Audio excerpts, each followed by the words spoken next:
ॐ सहना भवतु सहनौ भुनक्तु सह वीर्यङ्करवावहै तेजस्विनावधतमस्तु मा विद्विषावहै।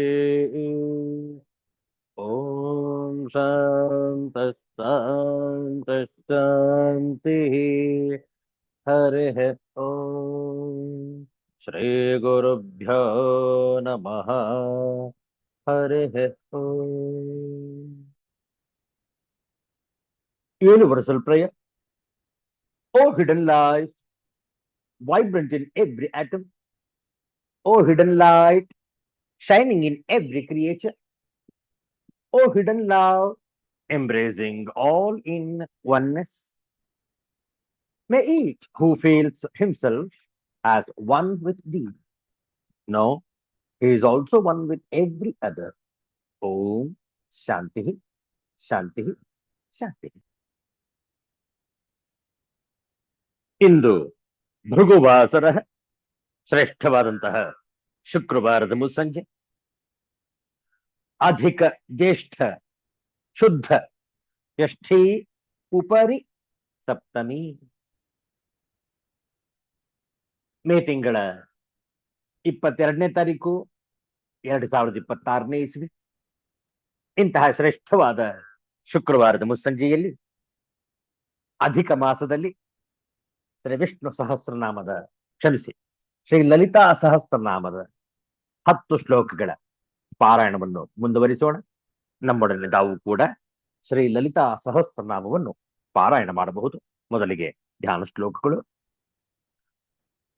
ಓಂ ಧ್ಯಾಯೇತ್ ಪದ್ಮಾಸನಸ್ಥಾಂ ವಿಕಸಿತ ವದನಾಂ ಪದ್ಮಪತ್ರಾಯತಾಕ್ಷೇ ಹೇಮಾಭಾಂ ಪೀತವಸ್ತ್ರಾಂ ಕರಕಲಿತಲಸದ್ಧೇಮ ಪದ್ಮಾಂ ವರಾಂಗೀಂ ಸರ್ವಾಲಂಕಾರಯುಕ್ತಾಂ ಸತತಮಭಯದಾಂ ಭಕ್ತನಮ್ರಾಂ ಭವಾನೀಂ ಶ್ರೀವಿದ್ಯಾಂ ಶಾಂತಮೂರ್ತಿಂ ಸಕಲಸುರನುತಾಂ ಸರ್ವಸಂಪತ್ಪ್ರದಾತ್ರೀಂ ಸಕುಂಕುಮ ವಿಲೇಪನಾಮಲಿಕಚುಂಬಿಕಸ್ತೂರಿಕಾ ಸಮಂದಹಸಿತೆ ಕ್ಷಣಾಂ ಸಶರಚಾಪಪಾಶಾಂಕುಶಾಂ ಅಶೇಷಜನಮೋಹಿನೀಂ ಅರುಣಮಾಲ್ಯಭೂಷಾಂಬರಾಂ ಜಪಾ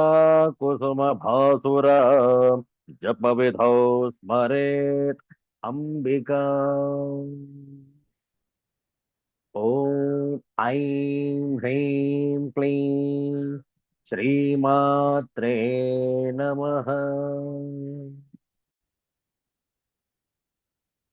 ದುಷ್ಟದೋರ ದುರಾಚಾರ ಶಮನಿ ದೋಷವರ್ಜಿತ ಸರ್ವಜ್ಞಾಸಾಂದ್ರ ಕರುಣಾ ಸಮಾನಾಧಿಕವರ್ಜಿತ ಸರ್ವಶಕ್ತಿಮಯೀ ಸರ್ವಮಂಗಲ ಸದ್ಗತಿಪ್ರದ ಸರ್ವೇಶ್ವರಿ ಸರ್ವಮಯೀ ಸರ್ವಮಂತ್ರಸ್ವರೂಪಿಣಿ ಸರ್ವಯಂತ್ರಾತ್ಮಿಕ ಸರ್ವತಂತ್ರರೂಪ ಮನೋನ್ಮನಿ ಮಾಹೇಶ್ವರಿ ಮಹಾದೇವಿ ಮಹಾಲಕ್ಷ್ಮೀರ್ಮೃಡಪ್ರಿಯ ಮಹಾರೂಪ ಮಹಾಪೂಜ್ಯ ಮಹಾಪಾತಕನಾಶಿನಿ ಮಹಾಮಾಯಾ ಮಹಾಸತ್ವ ಮಹಾಶಕ್ತಿರ್ಮಹಾರತಿ ಮಹಾಭೋಗ ಮಹೈಶ್ವರ್ಯ ಮಹಾವೀರ್ಯ ಮಹಾಬಲ ಮಹಾಬುದ್ಧಿರ್ಮಹಾಸಿದ್ಧಿ ಮಹಾಯೋಗೇಶ್ವರೇಶ್ವರಿ ಮಹಾತಂತ್ರ ಮಹಾಮಂತ್ರ ಮಹಾಯಂತ್ರ ಮಹಾಸನ ಮಹಾಯಾಗಕ್ರಮಾರಾಧ್ಯ ಮಹಾಭೈರವ ಪೂಜಿತ महेश्वर महाकल्प महातांडव साक्षिणी महाकामेश महिषी महात्रिपुर सुंदरी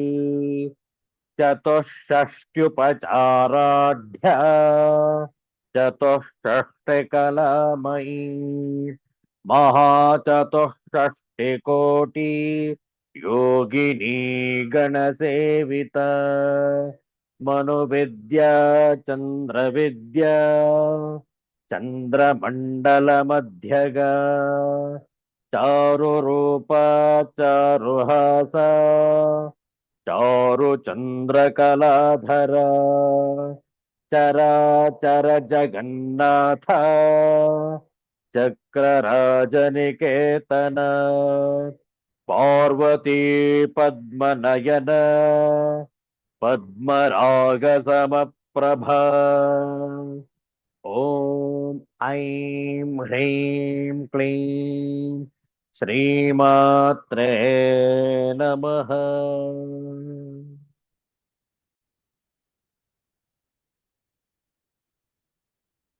ಶ್ರೀ ಲಕ್ಷ್ಮೀ ನರಸಿಂಹನನ್ನು ಕುರಿತಾದಂತಹ ನಾಮಜಪ ಹೇಳಿಕೊಟ್ಟ ನಂತರ ಪುನರಾವರ್ತನೆ. ಜಯ ಜಯ ಲಕ್ಷ್ಮೀ ನರಸಿಂಹ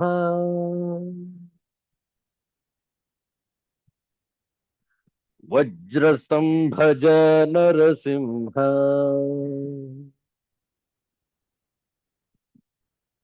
ಜಯ ಜಯ ಲಕ್ಷ್ಮೀ ನರಸಿಂಹ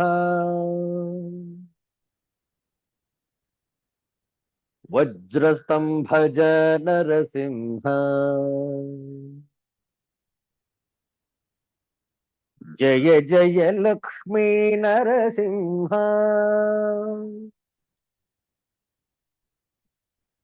ವಜ್ರಸ್ತಂಭಜ ನರಸಿಂಹ ಜಯ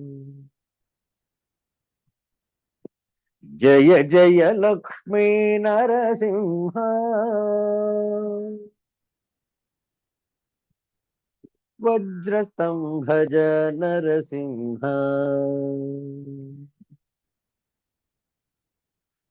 ಜಯ ಜಯ ಲಕ್ಷ್ಮೀ ನರಸಿಂಹ ವಜ್ರಸ್ತಂಭಜ ನರಸಿಂಹ ಜಯ ಜಯ ಲಕ್ಷ್ಮೀ ನರಸಿಂಹ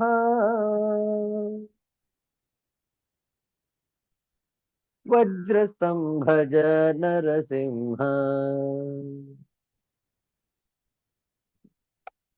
ವಜ್ರಸ್ತಂಭಜ ನರಸಿಂಹ ವಜ್ರಸ್ತಂಭಜ ನರಸಿಂಹ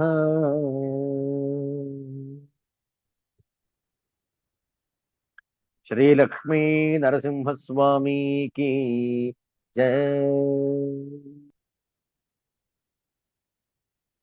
ಒಂದು ದಿವ್ಯವಾದ ಹಿಂದಿ ಭಜನೆ, ಪ್ರಾರ್ಥನಾಯುಕ್ತ ಹಿಂದಿ ಭಜನೆ ಹೇಳಿಕೊಟ್ಟ ನಂತರ ಪುನರಾವರ್ತನೆ. हे प्रभो आनंददाता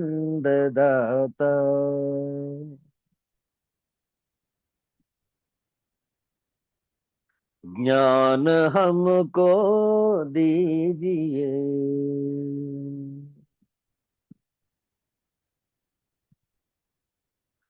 शीघ्र सारे दुर्गुणों को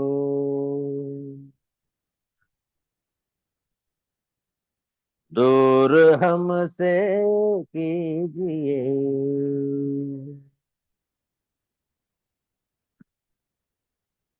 लीजिए हमको शरण में,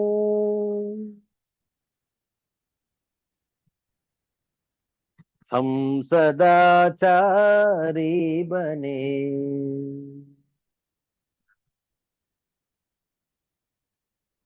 ब्रह्मचारी धर्म रक्षक,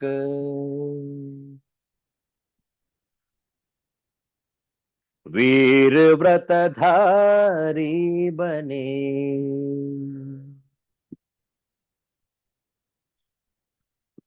हे प्रभो आनंद दाता,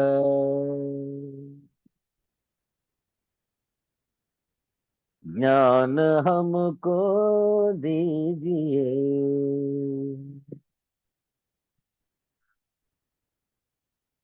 प्रेम से हम गुरुजनों को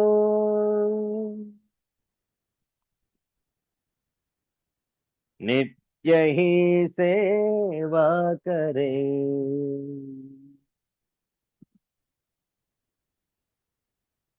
सत्य बोले झूठ त्यागी,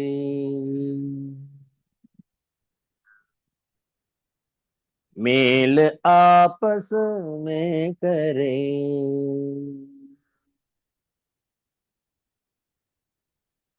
निंदा किसी की हम किसी से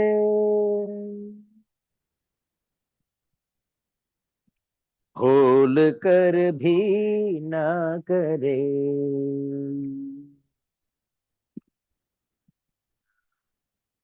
दिव्य जीवन हो हमारा,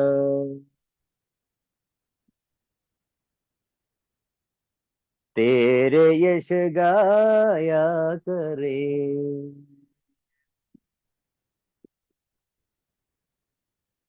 हे प्रभो आनंद दाता,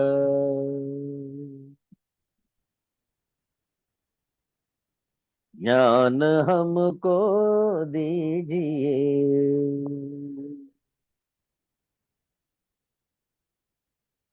शीघ्र सारे दुर्गुणों को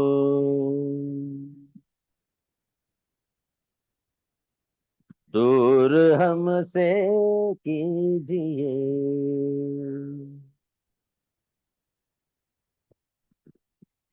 लीजिए हमको शरण में, हम सदाचारी बने।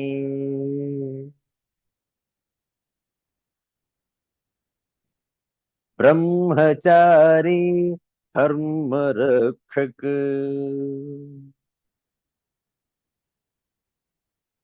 वीर व्रतधारी बने।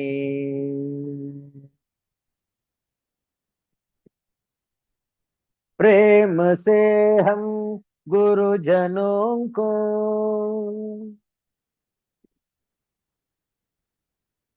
नित्य ही सेवा करें।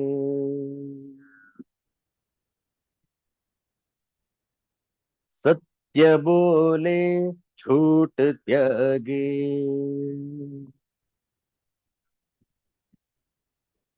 मेल आपस में करें।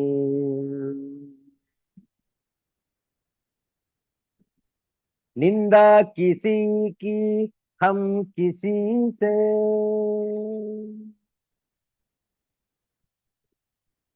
भूल कर भी ना करें।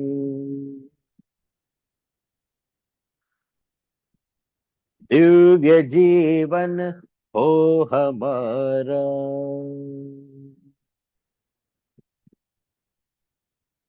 तेरे यश गाया करे।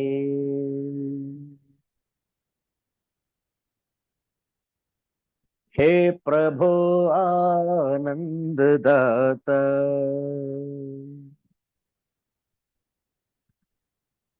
ज्ञान हमको दीजिए।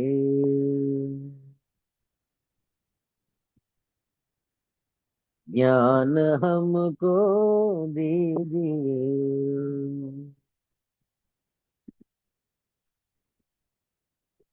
सिद्धांत अवधूत चिंतन श्री गुरुदेव दत्त।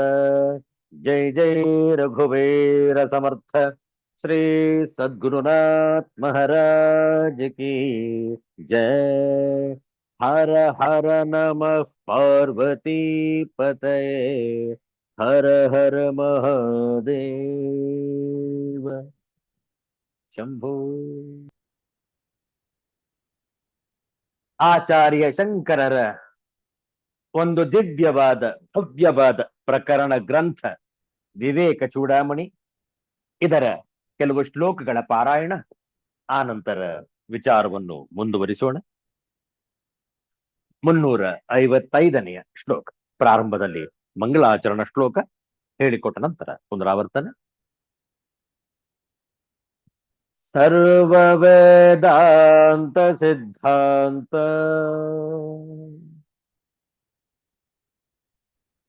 ಗೋಚರಂ ತಮ ಗೋಚರಂ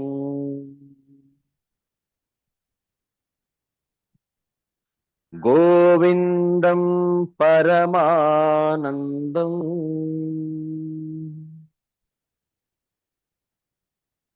ಸದ್ಗುರುಂ ಪ್ರಣತೋಸ್ಮ್ಯಹಂ.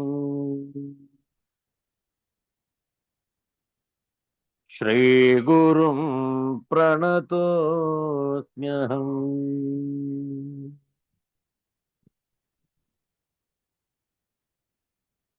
ಸಮಾಹಿತಾಯೇ ಪ್ರವಿಲಾಪ್ಯ ಬಾಹ್ಯಂ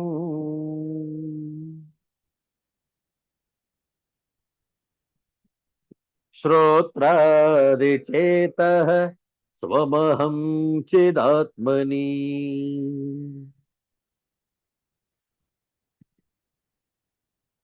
ತ ಏವ ಮುಕ್ತ ಭವಪಾಶಬಂಧೈಃ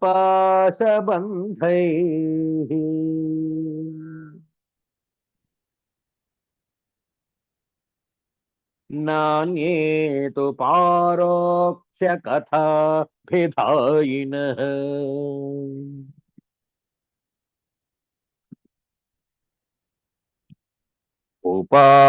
ಉಪಾಧಿಭೇದಾತ್ ಸ್ವಯಮೇವ ಭಿದ್ಯತೆ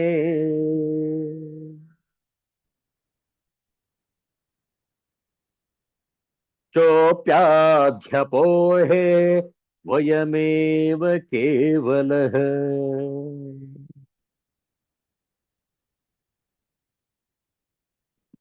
ತಸ್ಮಾದುಪಾಧೇರ್ವಿಲಯಾಯ ವಿದ್ವಾನ್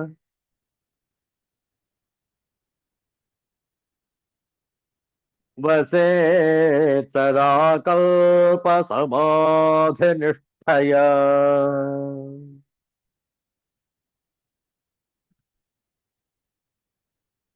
ಸತಿ ಸಕ್ತೋ ನರೋ ಯಾತಿ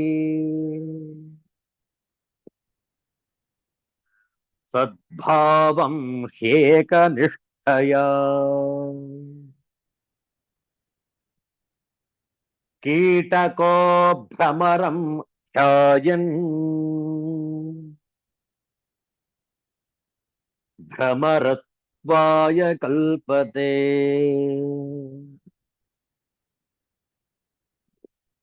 ಕ್ರಿಯಾಂತರಾಸಕ್ತಿಮಪಾಸ್ಯ ಕೀಟಕಃ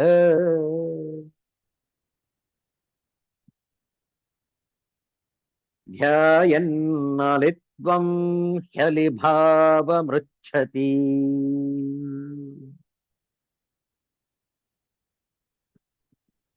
ತಥೈವ ಯೋಗಿ ಪರಮಾತ್ಮತತ್ವಂ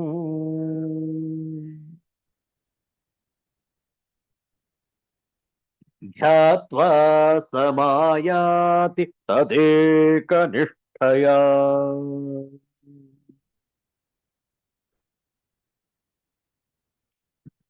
ಓಂ ಶಾಂತಃ ಶಾಂತಃ ಶಾಂತಿಃ. ಹರಿಃ ಓಂ. ಶ್ರೀ ಗುರುಭ್ಯೋ ನಮಃ. ಹರಿಃ ಓಂ.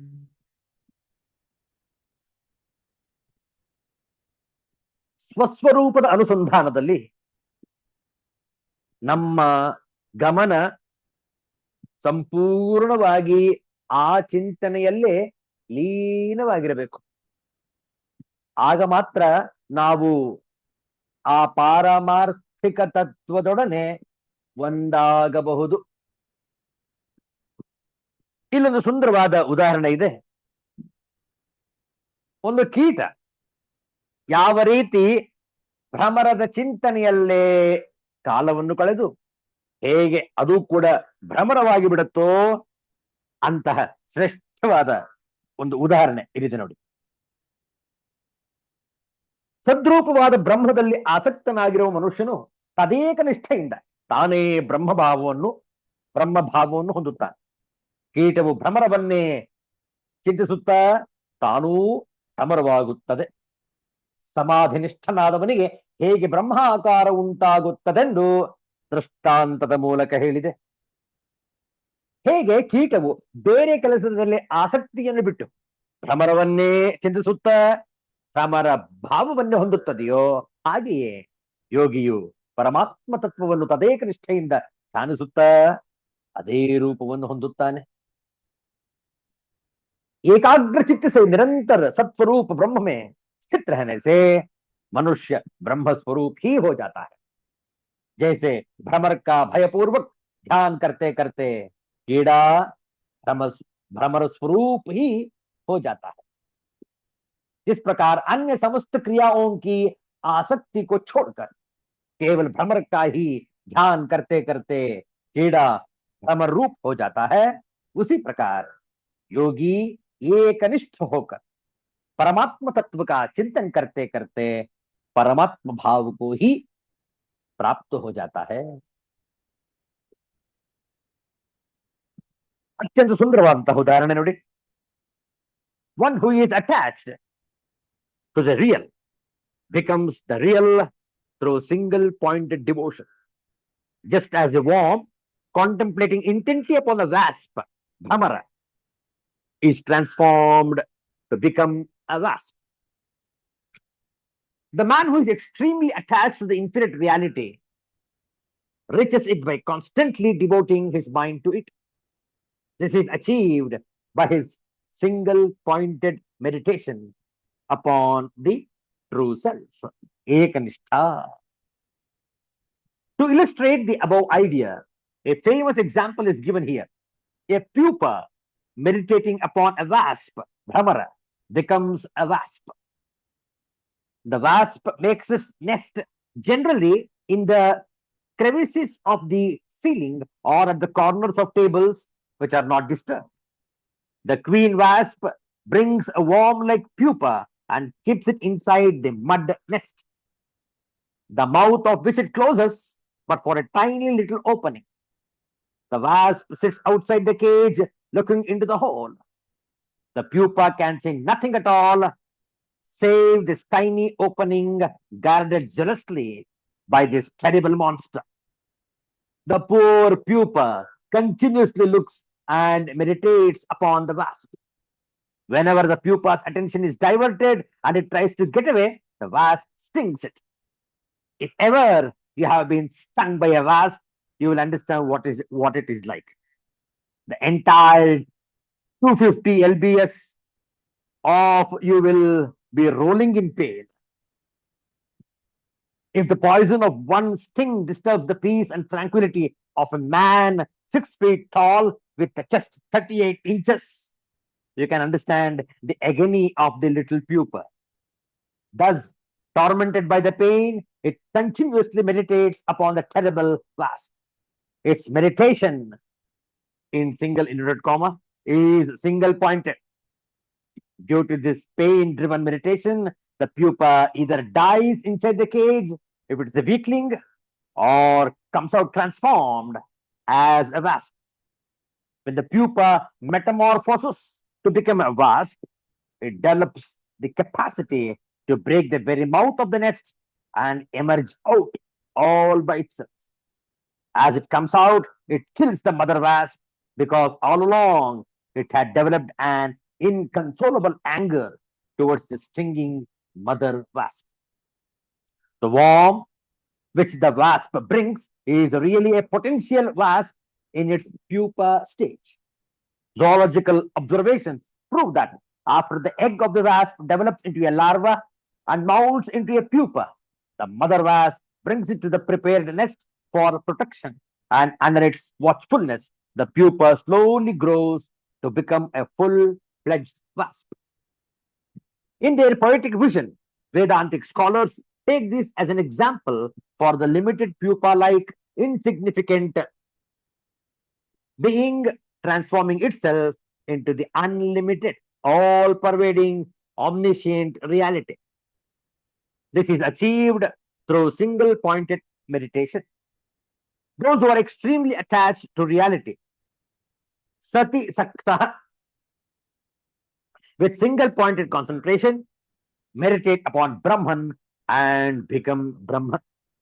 Here it must be clearly understood that it is not becoming in the sense of any marked, obvious transformation, but the self of the individual expands to become the self pervading the entire universe.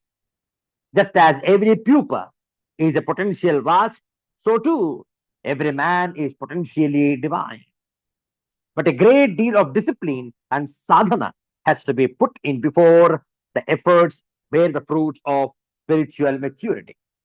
Every pupa doesn't become a wasp, yet it has the capacity for becoming a wasp. The pupa metamorphoses into a wasp by virtue of its being a potential wasp and by its long period of wait. During its meditation, it is constantly growing towards becoming a wasp. The human pupa molds into a divine personality by virtue of its being essentially divine. And by its constant single pointed meditation upon the divine, it grows in spiritual dimensions to become the divine. At the pupa stage, the shapeless larva does not promise us a wasp, yet it is a wasp. Similarly, the limited, mortal, pain ridden individuality of man does not look at all its real divine nature. But when the jiva ends its identifications with the limited instruments through steady meditations upon the self, the jiva, the limited individuality, metamorphoses into infinite Satchidananda. When the pupa stops being a pupa, it becomes a wasp. When a man stops being a jiva, he becomes the supreme. Just as the insect, renouncing attachment to all other activities, thinks intently upon the wasp and metamorphoses into one, so too a yogi meditating upon the nature of Paramatman attains it through his single pointed devotion to it.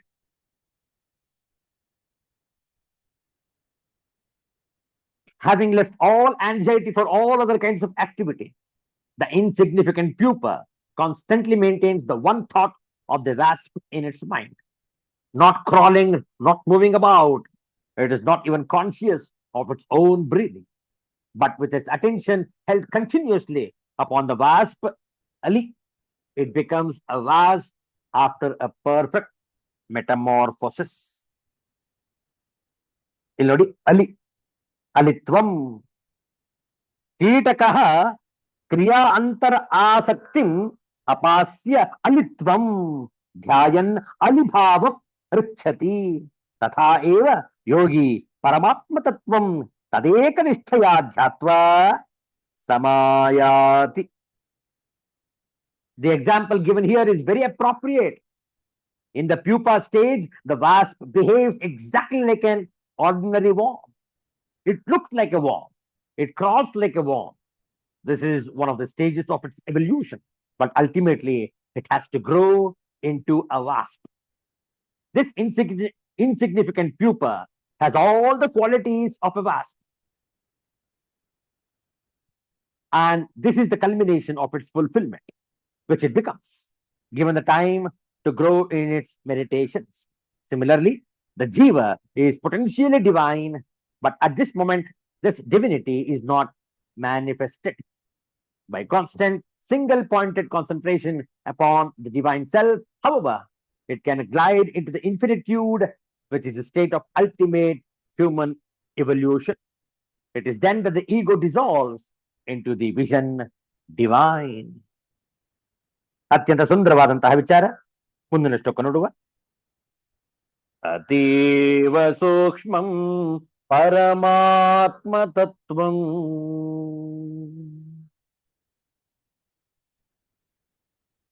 ನ ಸ್ಥೂಲ ದೃಷ್ಟ್ಯ ಪ್ರತಿಪತ್ತುಮರ್ಹತಿ.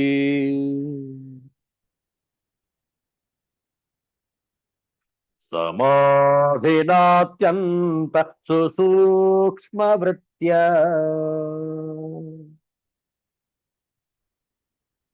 ಜ್ಞಾತವ್ಯಮಾಯೈರತಿ ಶುದ್ಧ ಬುದ್ಧಿಭಿಃ.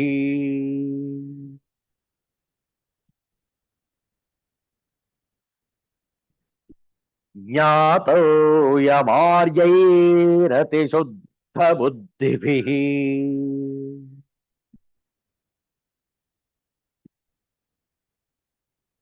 ಅತೀವ ಸೂಕ್ಷ್ಮಂ ಪರಮಾತ್ಮ ತತ್ವಂ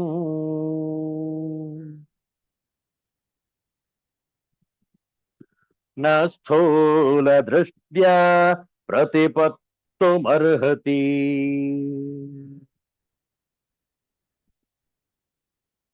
ಸಮಾಧಿನಾತ್ಯಂತ ಸುಸೂಕ್ಷ್ಮ ವೃತ್ಯ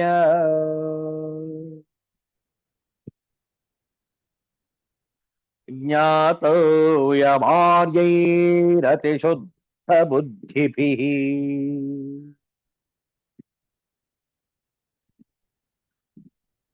परमात्म तत्व अत्यंत सूक्ष्म है, उसे स्थूल दृष्टि से कोई भी प्राप्त नहीं कर सकता। इसलिए अति शुद्ध बुद्धि वाले सत्पुरुषों को उसे समाधि द्वारा अति सूक्ष्म वृत्ति से जानना चाहिए। अतीव सूक्ष्मं परमात्म तत्व. The real nature of Paramatman is extremely subtle and cannot be reached by the gross outgoing tendency of the mind. It is accessible to noble ones with extremely pure intellects through samadhi brought about by an extraordinary subtlety of the mind. ಅತೀವ ಸೂಕ್ಷ್ಮ ಪರಮಾತ್ಮ ತತ್ವಂ. ಪರಮಾತ್ಮ ತತ್ವವು ಅತ್ಯಂತ ಸೂಕ್ಷ್ಮವಾದದ್ದು. ಸ್ಥೂಲ ದೃಷ್ಟಿಯಿಂದ ಪ್ರತಿಪತ್ತು ತಿಳಿಯುವುದಕ್ಕೆ ನ ಅರ್ಹತಿ ಆಗುವುದಿಲ್ಲ. ಅತಿಶುದ್ಧ ಬುದ್ಧಿಭಿ ಅತ್ಯಂತ ಶುದ್ಧವಾದ ಬುದ್ಧಿಯುಳ್ಳ ಆರ್ಯರಿಂದ ಅತ್ಯಂತ ಸೂಕ್ಷ್ಮ ವೃತ್ತಿಯ ಅತ್ಯಂತ ಸೂಕ್ಷ್ಮವಾದ ವೃತ್ತಿಯುಳ್ಳ ಸಮಾಧಿಯಿಂದ ಜ್ಞಾತವ್ಯಂ ತಿಳಿಯತಕ್ಕದ್ದು. ಪರಮಾತ್ಮ ತತ್ವವು ಅತ್ಯಂತ ಸೂಕ್ಷ್ಮವಾದದ್ದು. ಸ್ಥೂಲ ವಸ್ತುವನ್ನು ವಿಷಯೀಕರಿಸುವ ದೃಷ್ಟಿಯಿಂದ ಅದನ್ನು ತಿಳಿಯುವುದಕ್ಕೆ ಆಗುವುದಿಲ್ಲ. ಅತ್ಯಂತ ಶುದ್ಧವಾದ ಬುದ್ಧಿಯುಳ್ಳ ಆರ್ಯರು ಶ್ರುತಿ ಸ್ಮೃತಿ ಇವುಗಳು ನಿರ್ದೇಶಿಸಿರುವ ಮಾರ್ಗದಲ್ಲಿ ಹೋಗುವವರು ಆರ್ಯರು. ಅತಿ ಸೂಕ್ಷ್ಮವಾದ ವೃತ್ತಿಯುಳ್ಳ ಸಮಾಧಿಯಿಂದ ಆರ್ಯರು ಅದನ್ನು ತಿಳಿಯತಕ್ಕದ್ದು. ಈ ವಿಚಾರವನ್ನು ಮುಂದಿನ ಶುಕ್ರವಾರ ಮುಂದುವರಿಸೋಣ. ಬದುಕು ಜಟಕ ಬಂಡಿ ವಿಧಿಯದರ ಸಾಹೇಬ ಕುದುರೆ ನೀ ಅವನು ಪೇಳ್ವಂತೆ ಪಯಣಿಗರು. ಮದುವೆಗೋ ಮಸಣಕೋ ಹೋಗೆಂದ ಕಡೆಗೋಡು ಪದ ಕುಸಿಯ ನೆಲವಿಹುದು ಮಂಕುತಿಮ್ಮ. ಪದ ಕುಸಿಯ ನೆಲವಿಹುದು Mankutimma.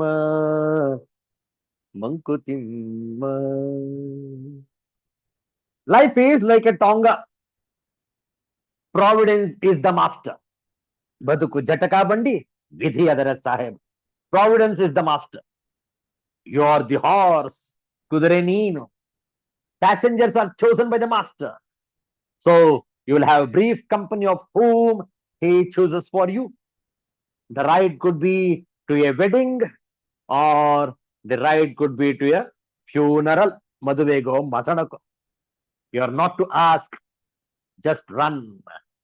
Hoginda kadegodu. If your legs fail, don't worry. There is ground below to support you. Mankutimma. ಕಡೆಗೋಡು ಕಡೆಗೆ ಓಡು ನೆಲವಿಹುದು ನೆಲವೂ ಇಹುದು. ಭಾವಾರ್ಥ ನೋಡಿಕೊಳ್ಳಿ. ಒಂದು ಕುದುರೆಯನ್ನು ಕಟ್ಟಿ ಎಳೆಯಲ್ಪಡುವ 4 ಜನ ಕುಳಿತುಕೊಳ್ಳಬಹುದಾದ ಬಂಡಿಗೆ ಜಟಕ ಎಂದು ಕರೆಯುತ್ತಿದ್ದರು. ಆ ಕಾಲಕ್ಕೆ ಸಾಮಾನ್ಯವಾಗಿ ಮುಸ್ಲಿಮರು ಅದನ್ನು ಓಡಿಸುವ ಕೆಲಸದಲ್ಲಿ ತಮ್ಮನ್ನು ಅಧಿಕವಾಗಿ ತೊಡಗಿಸಿಕೊಳ್ಳುತ್ತಿದ್ದರು. ಹಾಗಾಗಿ ಅದನ್ನು ಓಡಿಸುವವರೆಗೆ ಸಾಬಿ, ಸಾಹೇಬ ಎಂದು ಕರೆಯುತ್ತಿದ್ದರು. ಅವರು ಅಪಭ್ರಂಶವಾಗಿ ಜಟಕಾ ಸಾಬಿ ಎಂದು ಸಂಬೋಧಿಸಲ್ಪಡುತ್ತಿದ್ದರು. ಇದನ್ನೇ ಒಂದು ದೃಷ್ಟಾಂತವಾಗಿ ಇಟ್ಟುಕೊಂಡು ನಮ್ಮ ಬದುಕೆ ಒಂದು ಜಟಕಾ ಬಂಡಿ, ಅದನ್ನೆಳೆದುಕೊಂಡು ಹೋಗುವ ನಾವೇ ಕುದುರೆಗಳು. ಈ ಬದುಕೆಂಬ ಜಟಕಾ ಬಂಡಿಯನ್ನು ಓಡಿಸುವವನೇ ವಿಧಿ ಎಂದರೆ ಪರಮಾತ್ಮ. ಬಂಡಿಗೆ ಕಟ್ಟಿದ ಕುದುರೆಗೆ ಆ ಬಂಡಿ ಓಡಿಸುವವನು ಹೇಳಿದಲ್ಲಿಗೆ ಹೋಗಬೇಕು. ಅದು ಮದುವೆಗಾದರೂ ಆಗಬಹುದು ಅಥವಾ ಸ್ಮಶಾನಕ್ಕಾದರೂ ಆಗಬಹುದು. ಬದುಕೆಂಬ ಜಟಕಾ ಬಂಡಿಯನ್ನು ಎಳೆಯುವ ಕುದುರೆಗಳಾದ ನಮಗೆ ಬದುಕ ಬಂಡಿಯನ್ನು ಎಳೆದು ಎಳೆದು ಸುಸ್ತಾಗಿ ಕಾಲು ಸೋತು ಕುಸಿದರೆ ವಿಶ್ರಮಿಸಿಕೊಳ್ಳಲು ನೆಲವುಂಟು ಎಂದು ಬದುಕಿನ ಓಟದ ಸತ್ಯವನ್ನು ನಮ್ಮ ಮುಂದಿಟ್ಟಿದ್ದಾರೆ ಮಾನ್ಯ ಗುಂಡಪ್ಪನವರು ಈ ಮುಕ್ತಕದಲ್ಲಿ. ಬದುಕು ಜಟಕ ಬಂಡಿ ವಿಧಿಯದರ ಸಾಹೇಬ, ಕುದುರೆ ನೀನ್ ಅವನು ಪೇಳ್ದಂತೆ ಪಯಣಿಗರು. ಮದುವೆಗೋ ಮಸಣಕೋ ಹೋಗೆಂದ ಕಡೆಗೋಡು, ಪದ ಕುಸಿಯ ನೆಲವಿಹುದು ಮಂಕುತಿಮ್ಮ ಮಂಕುತಿಮ್ಮ.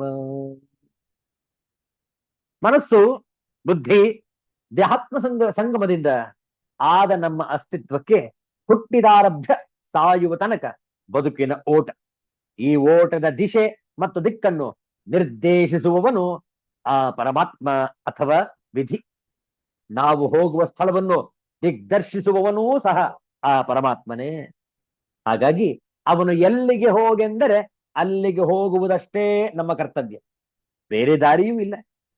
ಹಾಗೆ ಓಡಿ ಓಡಿ ನಡೆದು ಸುಸ್ತಾದಾಗ, ಮುಂದೆ ನಡೆಯಲಾಗದೆ ಕಾಲು ಕುಸಿದಾಗ, ಬದುಕಿನ ಓಟ ಅಂತ್ಯಗೊಂಡಾಗ ನಮಗೆ ಆಸರೆಯಾಗಿ ನೆಲವು ಇರುತ್ತದೆ. ಎಂದರೆ ಬದುಕಿನ ಓಟ ನಿಂತಾಗ ನಮ್ಮನ್ನು ಹೂಳಲು 6 ಅಡಿ 3 ಅಡಿ ನೆಲವೋ ಅಥವಾ ದಹನ ಕ್ರಿಯೆಗೆ ಒಂದಿಷ್ಟು ಸ್ಥಳವೋ ಇದ್ದೇ ಇರುತ್ತದೆ ಎನ್ನುತ್ತಾರೆ. ಪದ ಕುಸಿಯೇ ನೆಲವಿಹುದು ಎನ್ನುತ್ತಾ ಮಾನ್ಯ ಗುಂಡಪ್ಪನವರು. ಒಳ್ಳೆಯದಕ್ಕೋ ಮದುವೆಗೋ, ಕೆಟ್ಟದ್ದಕ್ಕೋ ಮಸಣಕ್ಕೋ, ಒಟ್ಟಾರೆ ನಮ್ಮ ಜೀವನದ ಗತಿ ಆ ಪರಮಾತ್ಮನ ಆಣತಿಯಂತೆ ನಡೆಯುತ್ತದೆ. ಇದು ತತ್ವ. ಇದನ್ನರಿತು ಪುರಂದರದಾಸರು ನಾನು ಎಂಬುವ ಬಿಟ್ಟು ಜ್ಞಾನಿಗಳೊಡಗೂಡಿ ಏನೆಲ್ಲಕ್ಕೆ ದೇವ ಪ್ರೇರಣೆ ಎಂದು ಹೇಳುವಂತೆ ದೈವದ ನಿರ್ದೇಶನದಂತೆ ನಡೆಯಬೇಕು. ನಮ್ಮ ಅಹಂಕಾರವನ್ನು ತೊರೆದು ತಾಳ್ಮೆಯಿಂದ ಎಲ್ಲವನ್ನು ಅನುಭವಿಸುತ್ತಾ ಬದುಕಿನ ಹಾದಿಯಲ್ಲಿ ನಮಗೆ ಸಿಕ್ಕದ್ದನ್ನು ಆ ಪರಮಾತ್ಮನ ಪ್ರಸಾದವೆಂದು ಬಗೆದು ತೃಪ್ತಿಯಿಂದ ಬಾಳಿದರೆ ಕಷ್ಟವಾಗಲಿ ಸುಖವಾಗಲಿ ನೆಮ್ಮದಿಯ ಜೀವನ, ನೆಮ್ಮದಿಯ ಶಾಂತ ಜೀವನ ನಮ್ಮದಾಗುತ್ತದೆ ಎನ್ನುವುದೇ ಈ ಮುಕ್ತಕದ ಪೂರಣ. ಇಂತಹ ಒಂದು ಸಮಾಧಿ ಶ್ರೇಷ್ಠವಾದಂತಹ ತತ್ವ ವಿಚಾರವನ್ನು ಮುಂದಿನ ಶುಕ್ರವಾರ ಮುಂದುವರಿಸೋಣ. ಶಾಂತಿ ಮಂತ್ರ. ಓಂ ಪೂರ್ಣಮದಃ ಪೂರ್ಣಮಿದಂ ಪೂರ್ಣಾತ್ ಪೂರ್ಣಮುದಚ್ಯತೆ ಪೂರ್ಣಸ್ಯ ಪೂರ್ಣಮಾದಾಯ ಪೂರ್ಣಮೇವಾವಶಿಷ್ಯತೆ. ಓಂ ಶಾಂತಿ ಶಾಂತಿ ಶಾಂತಿ. ಹರಿಃ ಓಂ. ಶ್ರೀ ಗುರುಭ್ಯೋ ನಮಃ. ಹರಿಃ ಓಂ. ಮತ್ತೆ ಭೇಟಿಯಾಗೋಣ. ಎಲ್ಲರಿಗೂ ಒಳಿತಾಗಲಿ, ಎಲ್ಲರಿಗೂ ಶುಭವಾಗಲಿ. ಜೈ ಶ್ರೀ ಗುರುದೇವ ದತ್ತ.